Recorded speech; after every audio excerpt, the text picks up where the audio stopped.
আসসালামু আলাইকুম। আজকে প্রবাস তথ্য সেন্টার প্রবাসীদের কথা বলে প্রবাসীদের সাথে চলে। কুয়ালালামপুর বিমানবন্দরে 229 বিদেশিকে প্রবেশে বাধা। মালয়েশিয়ার কুয়ালালামপুর আন্তর্জাতিক বিমানবন্দর KLIA Malaysian border control and protection এজেন্সির MCBA সম্মানিত অভিযানে বিভিন্ন দেশের 229 জন বিদেশি নাগরিককে প্রবেশে বাধা দেওয়া হয়েছে। গত মঙ্গলবারে এ অভিযান চালানো হয়। টার্মিনাল 1 ও 2-এ 764 জন বিদেশি নাগরিককে স্ক্রিনিং করা হয়। প্রবেশে বাধাপ্রাপ্তদের মধ্যে বাংলাদেশি রয়েছেন 204 জন, ভারতীয় 14 জন, শ্রীলঙ্কা, পাকিস্তান ও ইন্দোনেশিয়ার প্রত্যেককে 3 জন এবং কম্বোডিয়া রয়েছে 2 জন।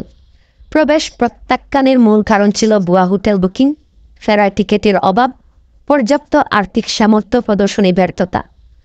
MCBA জানিয়েছে অবৈধভাবে কাজ বা টাকার প্রচেষ্টা প্রতিরোধে নিয়ন্ত্রণ আরও কঠোর করা হবে। পাচারের সঙ্গে যুক্তদের বিরুদ্ধে কঠোর ব্যবস্থা নেওয়া হবে। এই ছিল আজকে প্রবাস তথ্য সেন্টারের সর্বশেষ আপডেট। পরবর্তী আপডেট পেতে চাইলে সঙ্গে থাকুন। ধন্যবাদ।